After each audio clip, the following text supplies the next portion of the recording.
My son told me not to come to his grand opening because I would, and I'm quoting him exactly here, make the investors nervous. So I sat alone in my house in Knoxville on what should have been the proudest night of my life. But at exactly 11:58 p.m., my phone lit up with a number I didn't recognize.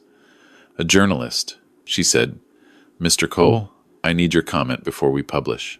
My son had just tried to sell my life's work out from under me, and he had no idea I'd seen it coming for 2 years. Before we go any further, I want to ask you something. Have you ever built something with your hands, your sweat, your whole heart, and then watched someone else take credit for every single brick? Comment below and tell me where you're watching from, because what happened to me, I need to know it reaches people who can use it. My name is Raymond Cole. I'm 63 years old. I've been smoking meat since I was 19.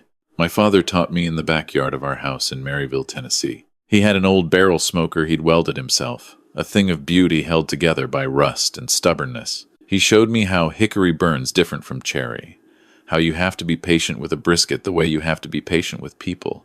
Let it come to you. Don't rush the good things. I spent 22 years perfecting my dry rub. That's not a figure of speech. 22 years of notebooks, of failed batches, of Carol sitting at the kitchen table at midnight tasting something off a spoon and wrinkling her nose and saying closer, but not yet. Carol was my wife. She had the most honest palate I've ever known, and she never once told me something was good when it wasn't. Not once in 31 years of marriage. In 2009, I opened Cole's Smokehouse on Western Avenue in Knoxville. 120 seats, a wood-burning pit in the back, and a menu that Carol helped me write on a yellow legal pad the week before we opened. She sat across from me at our kitchen table, reading glasses pushed up on her nose, crossing things out and adding things in. "Raymond," she said, "this brisket is going to make people drive 2 hours. Write that down somewhere you won't lose it." I laughed at her. I was wrong to laugh. By 2014, we had lines out the door every Friday and Saturday. Food writers came from Nashville, from Atlanta. Someone from the Times wrote a paragraph about our burnt ends that I still have laminated and taped inside the walk-in cooler door. Carol made me put it there. "You'll walk past it every day," she said. "You'll remember why you do this." Derek came into the business in 2016. My son.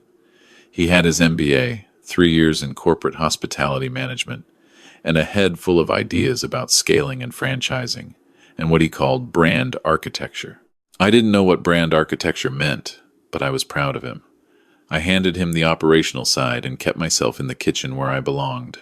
The first 4 years were good. Derek opened 2 more locations in Nashville, then 1 in Chattanooga. The food was right because I was still involved, still training the pit crews, still the one flying between kitchens when something tasted wrong. Carol came to every opening. She'd stand at the back of the room and smile, and later she'd find me in the kitchen and squeeze my arm and say, "You built this, Ray. Don't ever let anyone tell you different." She died in February 2021. A heart attack. They said it was fast. I have to believe that's true because I can't think about the alternative. The week after her funeral, Derek called. His voice was careful, measured, the tone you'd use with someone fragile. "Dad, take some time. We've got things covered." I heard what he meant. I was grief. I was a variable. I'd become a thing to manage around. I went back to the kitchen in April because I didn't know what else to do. Carol's apron still hung on the hook by the back door. I couldn't take it down. I'd walk past it 100 times a day and not touch it. That fall, something shifted. Derek stopped calling me before decisions. New menu items appeared that I hadn't approved. A catering contract got signed with a hotel group in Nashville without my name on anything. When I asked about it, Derek said, "Dad, you should be enjoying yourself. You've earned the right to step back." I hadn't asked to step back. He had decided I had. There was a Tuesday in November of 2021, 3 in the morning, me alone in the original Knoxville kitchen. Everyone gone, just the low hum of the coolers and Carol's apron on the hook and 30 years of my life in that smell of smoke and wood and seasoned cast iron. I started writing. Not recipes. I already knew those by heart. I started writing everything down. Every original formula, every proprietary technique, every blend I'd developed that had never been shared with anyone outside my immediate kitchen. I wrote the history of each one, the date I first used it, how it evolved. My lawyer, Carol Simmons, Not Carol, my wife. Different Carol. She'd set up my trademark filings years earlier. Cole's Smokehouse. The name, the logo, the signature rub blends designated as trade secrets. Filed and documented going back to 2009. I called her that November and told her I wanted to review everything. "Raymond," she said, "your instincts are good. Let's make sure the paper trail is airtight." We spent 3 weeks going through it. Every trademark, every registration, every document that proved what was mine and what wasn't. By December 1st, Carol Simmons had organized 211 pages of documentation. The foundation of Cole's Smokehouse belonged to me, not to the LLC Derek had restructured in 2019, not to the Nashville locations operating under derivative licensing. To me, I didn't plan to need it as a weapon. I just wanted to know where I stood. Spring came, and Derek asked me to come to a strategy meeting in Nashville. Long conference room table, people in suits I didn't recognize. A woman at the head of the table introduced herself as a brand consultant. She talked about growth trajectory and consumer perception and the emotional authenticity of our story. Our story, as if she'd smelled like hickory smoke for 40 years. Afterward, Derek walked me to my car. "What did you think?" he asked. I told him I had questions about the direction. He nodded, clapped my hand, said we'd talk soon. We didn't talk soon. Summer brought Lily's birthday. My granddaughter. She turned 8 in July, and I found out about the party from a photo Derek's wife Sandra posted online 3 days later. Lily in a yellow dress, candles on a cake, Derek and Sandra on either side of her. My son's caption, "Everything I do is for them." I stared at that photo until the screen dimmed itself. What kept me going through those months were the cards. Lily had started sending them in June. Small envelopes with careful printing on the front.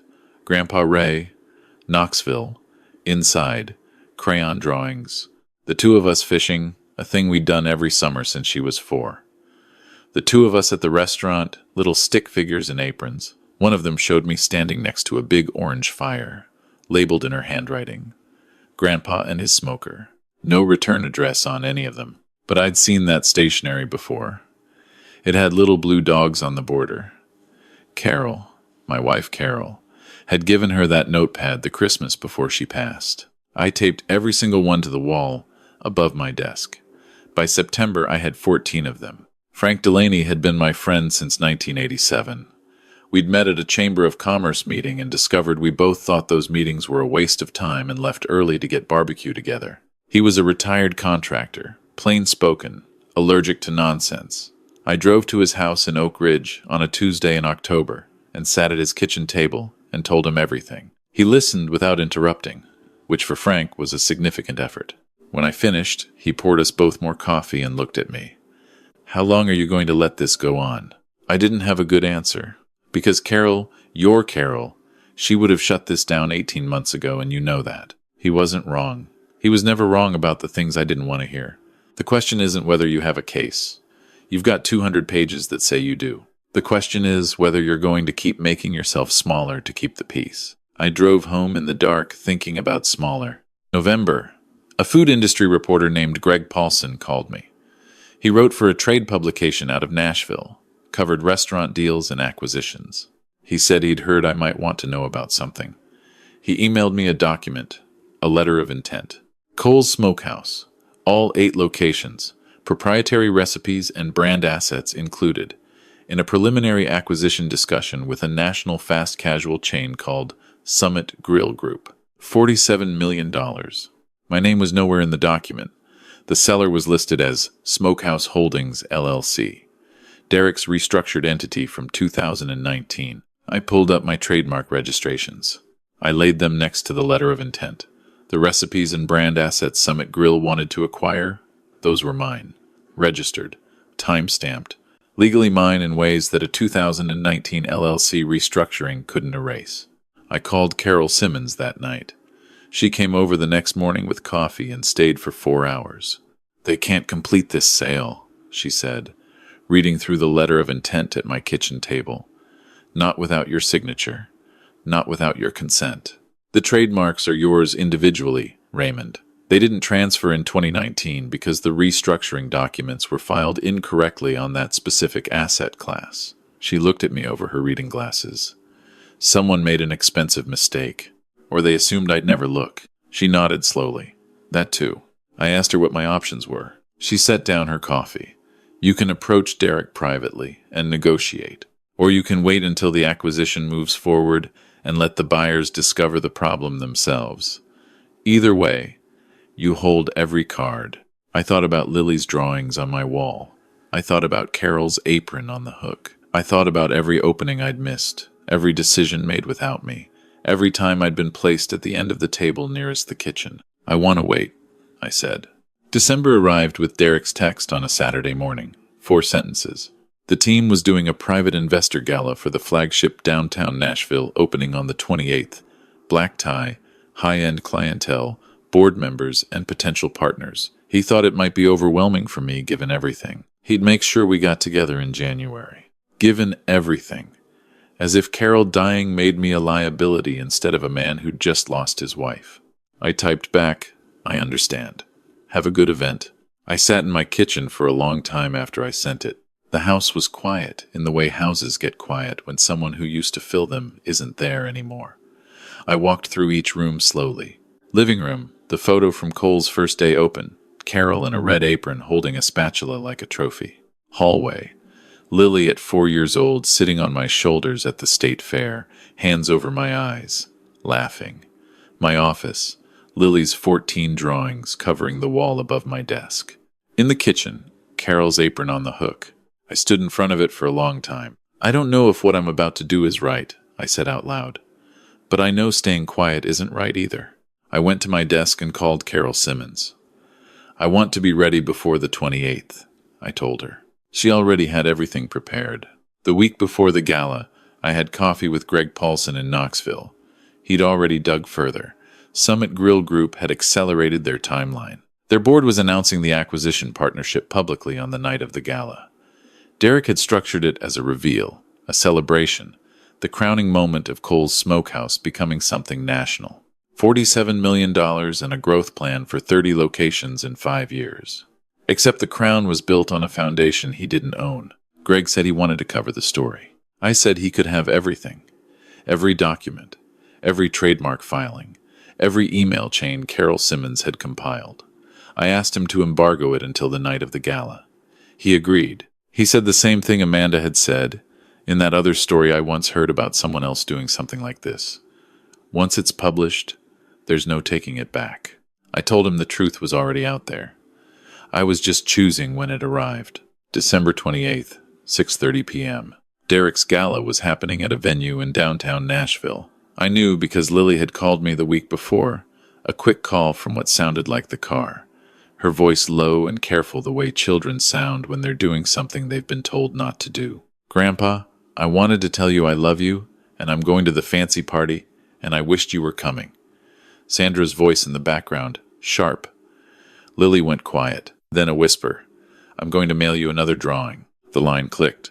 I sat in my kitchen in Knoxville, lights off except for my laptop on the table and the reading lamp Carol had given me the first Christmas after we opened. Outside it was cold and clear, the kind of December night where you can see every star.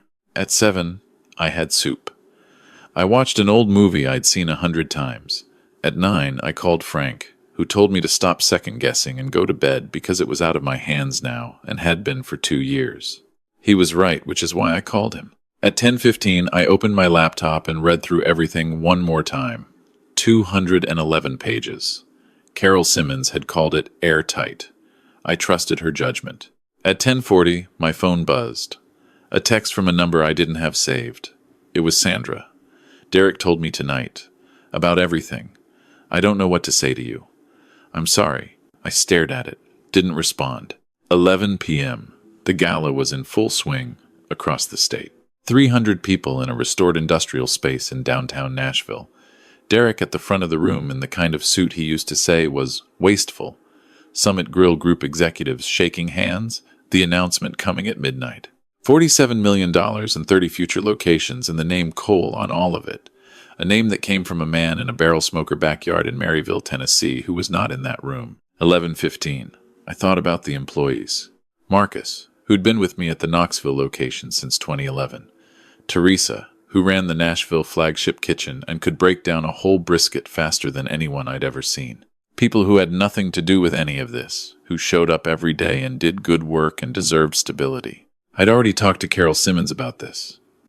The acquisition wasn't going to collapse. The trademarks were a problem for Summit Grill's legal team, not for the restaurants themselves. The deal would restructure, not disappear. The employees would be fine. I'd made sure I understood that before I agreed to anything. 11:30. My phone rang.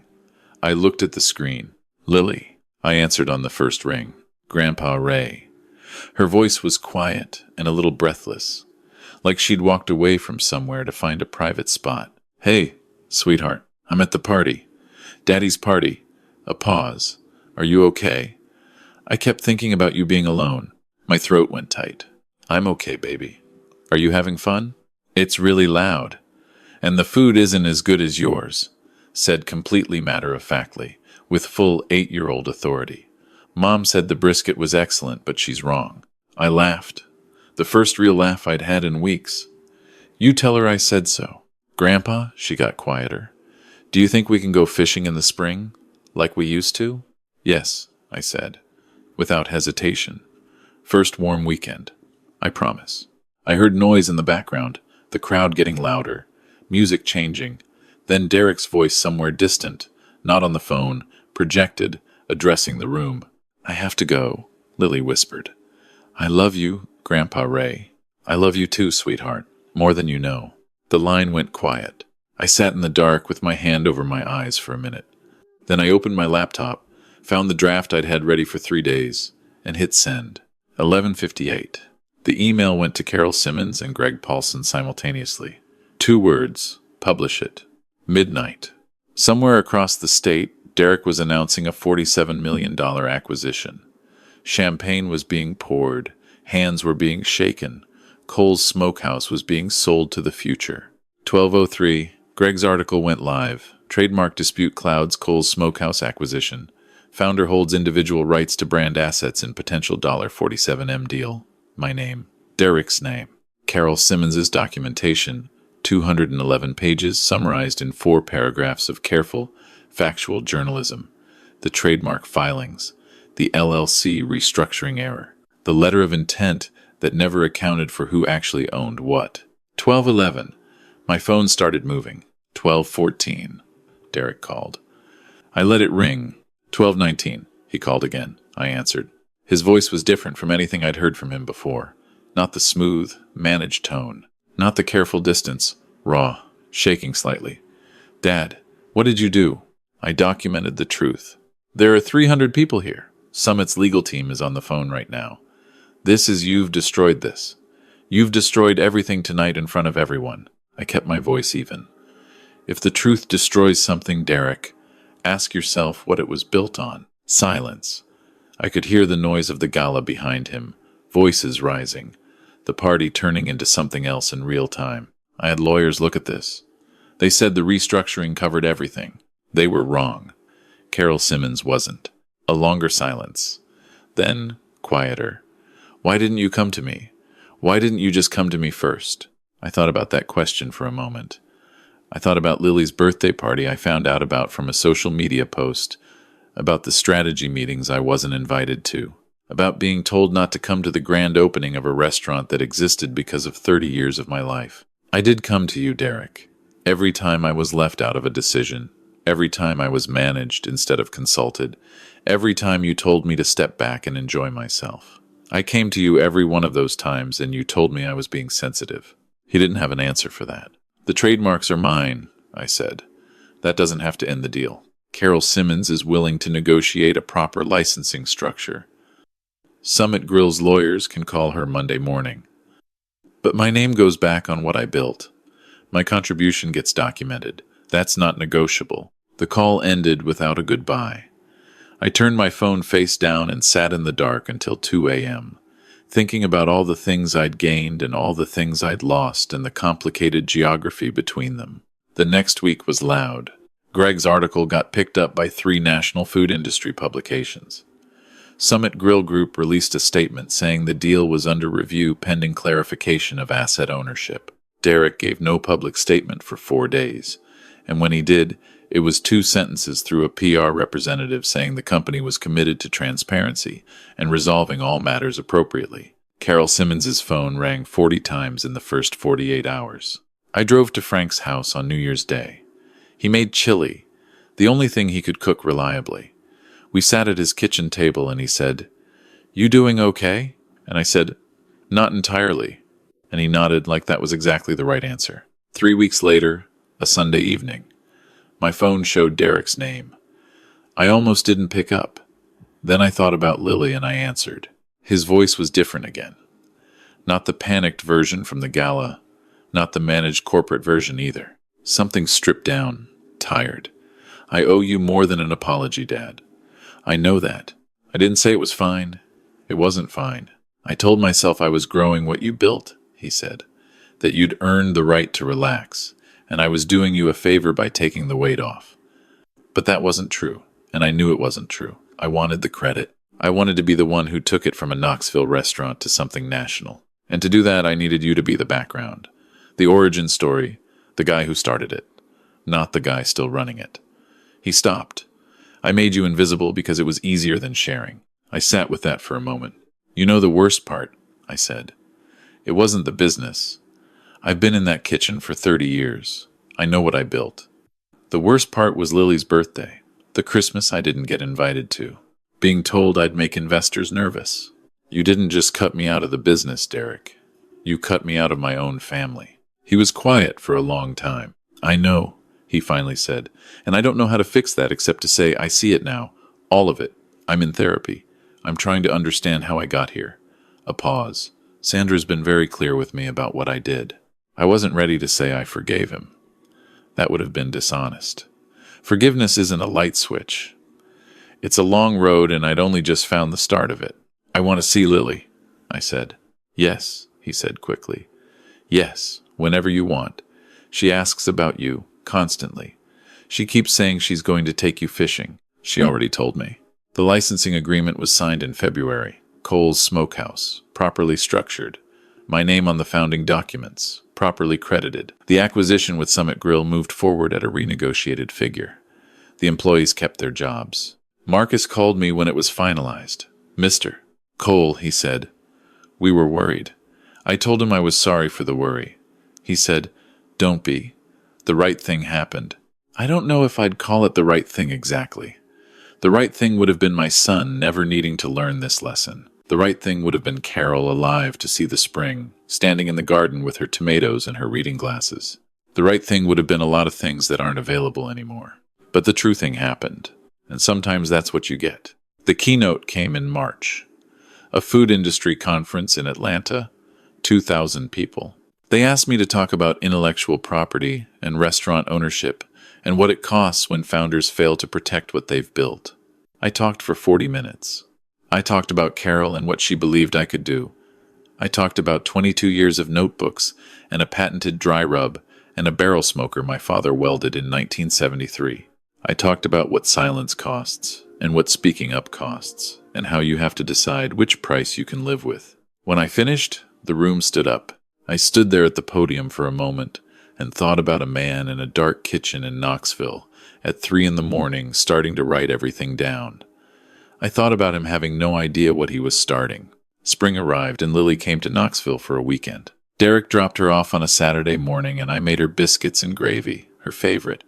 And then we drove out to a reservoir east of town where I'd been fishing since I was 12 years old. She sat beside me on the bank with her line in the water, feet dangling, not catching anything, not particularly trying to. "Grandpa," she said at some point, "watching the water, I saved all the drawings I made you.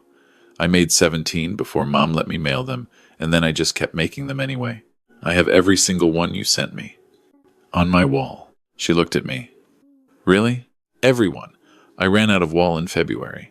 She thought about this, then she leaned against my arm and we watched the water for a while in that good quiet way that doesn't need anything added to it. On the drive home, she fell asleep in the back seat. I watched her in the rearview mirror, her cheek against the window, completely trusting in the way that only children can be. in the way that assumes the world will hold you while you rest. I thought about Carol's apron on the hook. I'd taken it down in January, not to put it away. I'd washed it carefully and hung it in my office, near the drawings. It belonged somewhere I could see it, somewhere it could keep doing what Carol always did, which was remind me what mattered. I won't tell you my son and I are repaired. Repair takes time, and we've only just started. I won't tell you the business is everything I wanted it to be, because success with an asterisk on it has a different weight than success that's clean. And I won't tell you I don't have hard nights where I lie in the dark and think about all the years I could have acted sooner, all the dinners I missed, all the ways I made myself smaller to keep a peace that was never real. But here's what I will tell you. First, document what you build. Every conversation that matters, every piece of original work, every agreement, not because you distrust people, because your contributions deserve the dignity of a record. I kept notebooks for 30 years. Those notebooks, combined with proper legal filing, were the only reason the truth had a foundation to stand on. Second, being excluded is not something you have to accept quietly. When the people who should know you best start treating you like background, like history, like something to be managed around, that is information. Painful information, but information you can act on before it becomes irreversible. Third, speaking up costs something, always. The cost is real and you should know it going in, but I've lived on both sides of this now.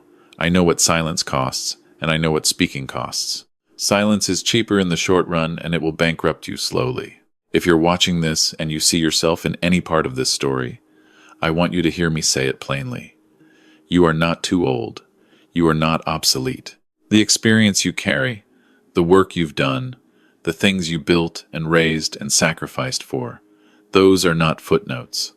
They are the whole story. Don't let anyone make you a footnote in your own life. I spent New Year's Eve alone in my kitchen, but that was not the end. That was the night I finally stopped being afraid of what telling the truth would cost me. And now, 8 months later, I'm sitting on a riverbank watching my granddaughter fish in the Tennessee spring. And she's telling me about a drawing she made me that's too big to mail and she's going to bring it in person instead. I told her I'd put it on the wall. She said she knew I would. Leave a comment below. Tell me where you're watching from, and tell me your story. Have you ever been pushed to the edges of something you built? Have you stayed quiet when everything in you wanted to speak? I want to know. Subscribe to lj-sweetrevenge for more stories like this one, because every week we sit with the truth together, and that is worth something.